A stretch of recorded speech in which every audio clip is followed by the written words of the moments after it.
The call came while I was washing my son's bottle. A soft, casual voice. My sister-in-law. "Hey, could you feed my dog tonight? We left in a rush for the resort. I forgot to call the sitter." Her tone was light, carefree. Laughter hummed in the background. I said sure. It was nothing. But when I entered her house that evening, the air felt wrong. Too still, too quiet. I called out her dog's name. No answer. The floor smelled faintly of ammonia and something else. Rotten milk? No, sweat. Then I heard it, a weak, broken sound from upstairs, a whimper, not an animal's. When I pushed the bedroom door open, the world stopped moving. Her little boy, 5 years old, lay curled on the floor beside an overturned bowl, his lips cracked, his breath shallow. "Eli?" I whispered. His eyes flickered open. "I was hungry," he murmured. "Mom said not to call you. She said you wouldn't come." For a moment, everything in me went silent. Then I picked him up and felt how light he was, like something hollowed out by neglect. I carried him out without thinking, my hands trembling but my face calm. Because rage, real rage, doesn't scream. It calculates.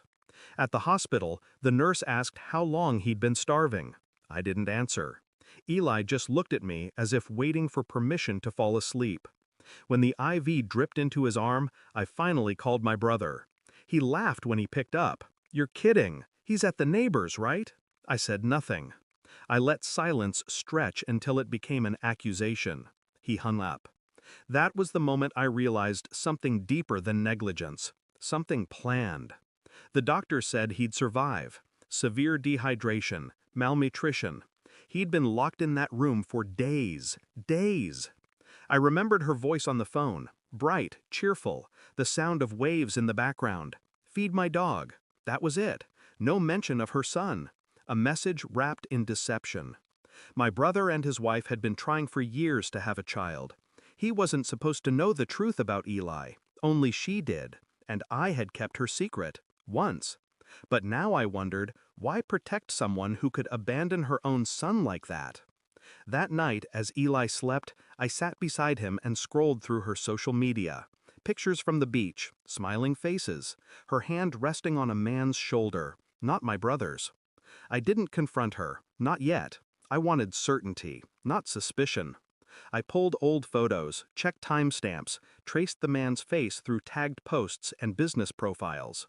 His name appeared once, her boss, married, 2 kids, a double life woven behind digital filters. Eli wasn't my brother's son. I knew it before the test came back. Still, I needed proof. I found one of Eli's baby hairs in the old scrapbook she'd left behind, my brother's toothbrush in their shared bathroom.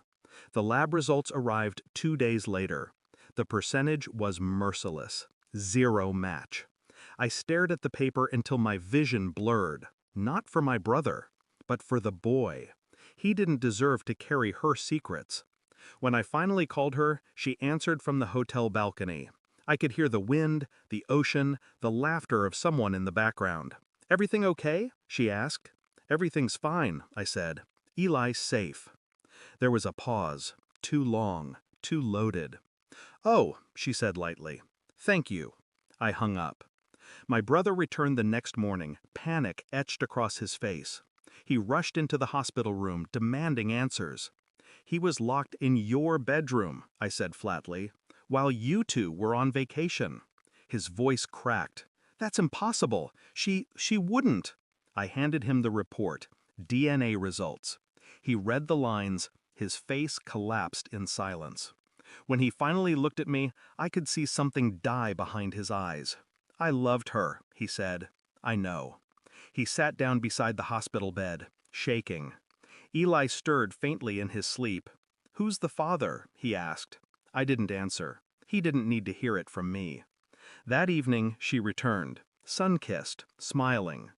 When she saw the police car outside the hospital, her face froze. I watched from the hallway as my brother handed her the report. No shouting, no chaos. Just silence that burned through her composure like acid. She started crying, babbling about stress, postpartum, confusion. He didn't move, didn't blink. I stepped closer, just once, and whispered, He's safe now. That's all that matters. Her eyes met mine. There was no guilt, only fear of losing control, of losing the narrative. That was enough. I walked out. It's been 3 months. Eli lives with me now. He's quiet, careful. He doesn't call me uncle anymore. Just home. My brother moved away. He still sends letters, none of them opened. Sometimes I think about that first call, her voice light, the ocean behind her, the cruelty disguised as normalcy. People like her don't just lie, they curate illusions. I no longer chase justice. I just make sure the truth lives where lies once did. Because in the end, silence isn't weakness, it's strategy. And the next time she calls, I won't answer. Thanks for watching. Don't forget to like, share, and comment. Subscribe now to Cheating Stories Insight World for more amazing stories.